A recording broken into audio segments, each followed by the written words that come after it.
Alright everyone, welcome to the first channel playlist, my in-depth guide of how to start Castle Clash. I got part 1 here for you where I'll go over the first steps you should take to start an account, or even multiple accounts. Before we get too far into it though, let's make sure we all know how to add multiple accounts to the same device. So starting at your device's homepage, whether it be a phone or tablet, go to Settings, Accounts, Add Accounts, and you're going to want to add a Google account. You can choose to add an existing account or make a new one. I'll make a new one now for the video. Alright, it prompts me to make a Gmail, but if you choose to add an existing account, you can use any email, whether it be AOL, Gmail, Yahoo, and so on. For future reference though, I would highly suggest using emails you control the password to so you don't invest time into something that you might end up losing. For instance, throwaway emails like Yotmail, which is an email generator, probably not the best way to go. You can skip the Google Plus setup, skip setting up payment information, and you don't have to sync anything. That's all there is to it. Now to find your account, just head back into Castle Clash, and on the bottom left corner you'll see a gear icon or settings menu. Once you pull that up, in the top right corner it says Switch. That will then display a page of all the emails you have saved in the Google Accounts section of your device, which you can then move between within the game after being prompted to sign in. Alright, now that we all know how to add accounts, let's go over how to get around in the game. Starting at the top left side of the screen is your might display, which is the ranking system in Castle Clash. If you tap the emblem next to your might score, it will display your current title as well as the next title available, along with any rewards you're able to collect at that title. In the next tab over is a list of all the titles available throughout the game, along with the bonuses for each. The last tab just explains what might is and how to get more of it. Below your might score is your honor badges, one of the most important resources in the game. Honor badges are used to level up your heroes, and if you tap the honor badge emblem, it will tell you just that. Below the honor badges is your daily reward gift box. From here, you can open the event page, claim free gem offers, claim bonus offers from buying gems, and collect your daily free gems. The daily reward tab is in addition to that, displaying a calendar of daily rewards for logging in, which at the moment doesn't change by month, so you'll just keep looping around the same calendar. On the top right hand corner is the current server time on a 24-hour clock which runs on Central Time.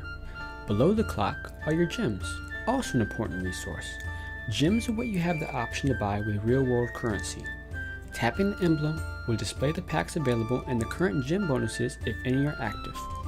Below the gems are probably the most useless things you can spend your gems on, gem shields, which if you tap on the emblem you'll see why, but more on shields later. Below the shields are your current builders, 2 of 2, meaning you have 2 builders ready and 2 builders total. You can have up to 5 builders, and I can tell you right now these are the most useful things to spend your gems on. Moving on to the bottom left is the runner-up for most useless in-game feature, the in-game chat window. I'll go over more about this feature in part 4. Below the chat window is the achievement banner. Tapping it pulls up your current achievement list and allows you to collect your rewards if you have any available. Right under that is the battle icon. Tapping it will give you a choice to search for other players to raid, otherwise known as paid raid, as it does cost gold to enter, which I'll talk about more in a bit. Or enter dungeons. That I'll go over in part 2. On the bottom right side we have the base editor, which we can't use just yet, but it'll be a big topic in part 3. Under it though is your mailbox, but tapping this emblem actually brings you to the replay page where it displays the past raids other players have performed on you, up to 20. From this menu you can watch the replay, display the final results, or if you tap on their raid listing, you can view their current base and choose whether or not to raid them back, otherwise known as leaderboard raid. The actual mailbox tab is for event prizes. For example, if you bought gems and used them up during a certain period, there's an event where you get an extra % of gems sent to you. Those gems would show up here. Below the raid log, or mailbox, is the shop, in which you can go to the buy gems page, the useless shield page, but mainly to buy future buildings and other defensive items like walls and traps, as well as decorations such as flowers, trees, letter stones, and such. Last but not least, to the left of the shop is the leaderboard trophy. Tapping it displays the current ranking of everyone in the might category, arena category, and guild category. but you'll need a name for your account to view and be a part of the rankings. Alright everyone, now that we all know what we're doing here, let's get to the actual starting of the account. Okay everyone, the very first thing we should do when starting an account is claim our free gems. So open up the daily rewards gift box, and right off the bat we get 100 gems for signing in and 5 for the daily login reward. Next up, tell someone about the game. They provided so many ways to tell someone, I'm going to tell my boy Steven to come play Castle Clash with us. So that wasn't too bad, but you don't really have to tell anyone. Just tap go, then press back on your device, and boom! Alright, so next is buy gems, just 1 gem. We can complete a free gem offer, which still counts towards the rewards. So let's tap the watch movie option, give a little free promo to whatever that was, go back to Castle Clash, and it might take a few seconds, but there, 2 free gems. Alright, for the last 3 offers that require 230 total gems bought, we can go into the free gem offers ran through Tapjoy, if we wanted to. If you aren't familiar with Tapjoy, I would highly recommend being extremely cautious with these offers. I only ever do these offers if it's extremely necessary, and I only recommend doing the free download and play offers. Never put a credit card into any of these offers, even if it says 100,000 gem reward. Don't do it. I did hear about some offers accepting a prepaid throwaway card, but the ones I tried wouldn't accept it. If it works for you, that's the only exception. Anyway, now we should all have at least 500 gems, so let's start leveling buildings. The most important building in the game to level is the Town Hall. It is the key that unlocks all other buildings and building levels, so that goes up first. It takes gold to level the Town Hall, and as the Town Hall level goes up, so does the amount of gold required to level it. So next in line is the Gold Vault, which increases the amount of gold we can hold. You could see me leveling other things up as well, such as troops and magic, but more on those things later. This is where you guys have to make a decision. Earlier, I said that builders are the most important resource, and they are, but they share that title with heroes. And in a few minutes, when your Town Hall reaches level 3, your Heroes Altar will unlock, and you'll have your first introduction to heroes. To find your Heroes Altar and other buildings you're able to place, tap the shop icon, and your available buildings will be sorted within 3 categories: resource, attack, and defense. It does require a free builder to place buildings though, so if you're impatient like me, you can use gems to speed up the process.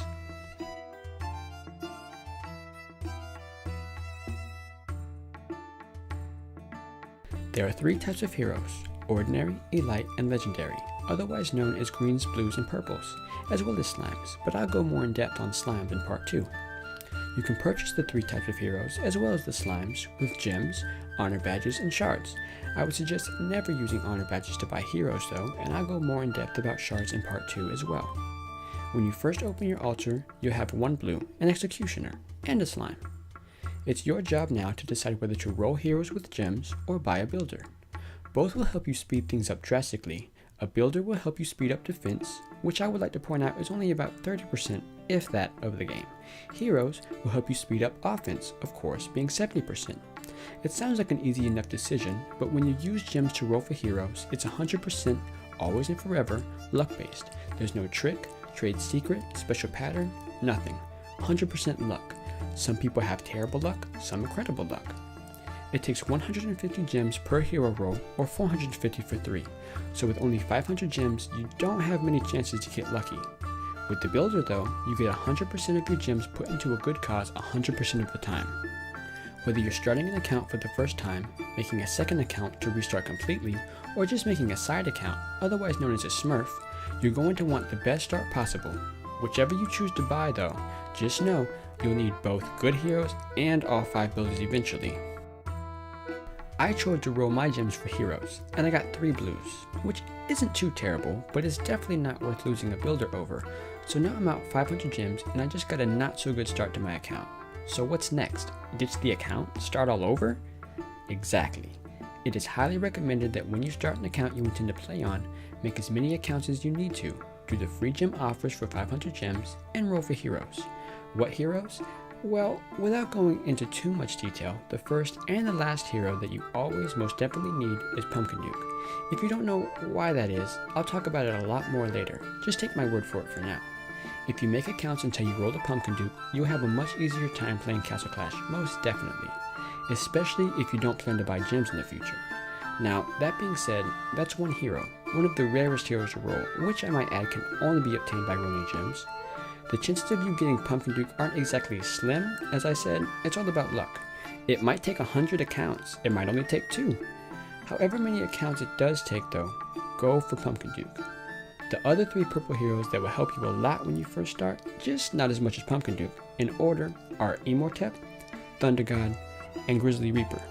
If you get one of those 3 before Pumpkin Duke, and Pumpkin Duke just won't seem to ever show up, it would be okay to start with one of those 3, but even with one of those 3, or even all 3 at once, you'll still need a Pumpkin Duke eventually. If you roll any hero other than the 4 I just mentioned, it's up to you whether to keep it or not. I'd only suggest keeping track of the accounts you roll legends or purple heroes on in the process, only for later use, if anything at all. Moving on, after you have your account ready, the last few steps of the first few steps in Castle Clash are upon us. Naming your account is a good idea now since you should already have your starting heroes ready to go. And be sure to pick a good name for yourself because as of right now, we can't change them once they're confirmed. To choose a name, just enter the arena, tap the leaderboard trophy, tap the chat window, or you could do it in settings, whichever you prefer. After that, it's all about the Town Hall. The first goal for Town Hall is level 7. At this point, given you did the maximum possible steps to start your account, you'll have at least 3 heroes. The Executioner you started with, the Angel from the 230 gem bonus, and at least 1 hero you rolled with gems. At Town Hall level 3, you have a 1 hero base. At level 4, you get 2. With level 5, you get 3. But at Town Hall level 7, you get 5, which is going to be your maximum base count for a while. As you can see, I'm just blowing through my gems. Honestly, if you have the patience, you can easily wait the very short amount of time required to level these buildings. But if you kept rolling heroes until you got one of the 4 heroes I mentioned, especially a Pumpkin Duke, you're probably just about out of patience.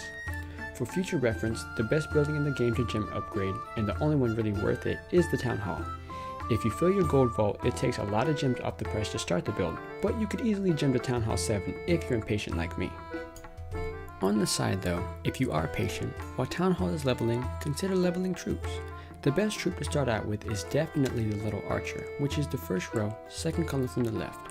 They're really good at low might, but I'd recommend going for the Mage, which is the first row, third column from the left. Only because with troops, it's a maximum level of 5 for each one, and you have to max out the top row troop before it will unlock the second row troop of the same column. In the second row, third column from the left troop, the Griffin, that is the best troop to have later on in the game. Aside from troops, nothing else is really required to continue just yet, so once Town Hall level 7 is here, we're ready to go. 5 hero bases, all these new buildings and walls, we're doing great. Wait, what about golden mana? By this point, you've either used up your gems listening to me, or you've been waiting for me to explain how to get golden mana. No worries, either way, to get golden mana, you have to steal it from other players.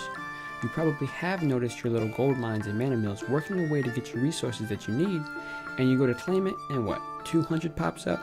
Nothing useful, that's for sure.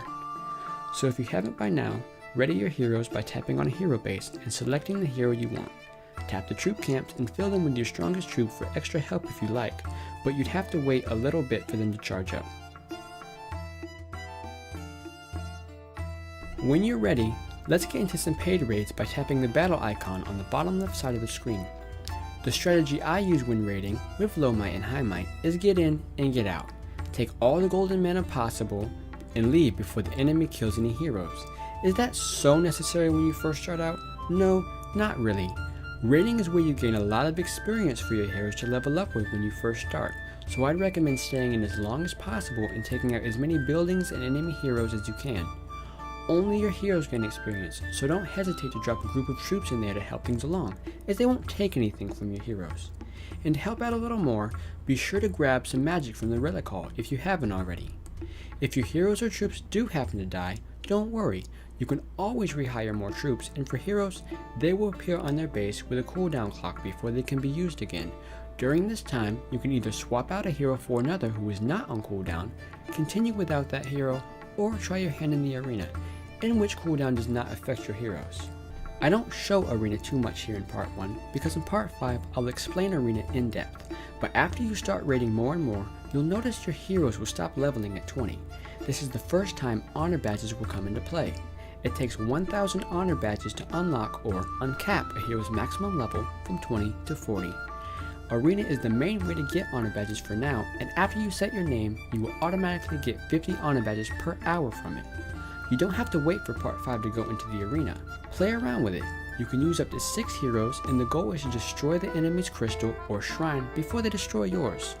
You will receive 40 honor badges for every victory.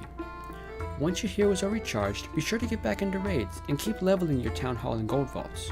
After Town Hall is level 7, all of your remaining gems are best used buying more builders, so you can level more buildings at once. At some point, you'll have to switch to leveling Mana Vault and other buildings, and the extra help will prove most necessary.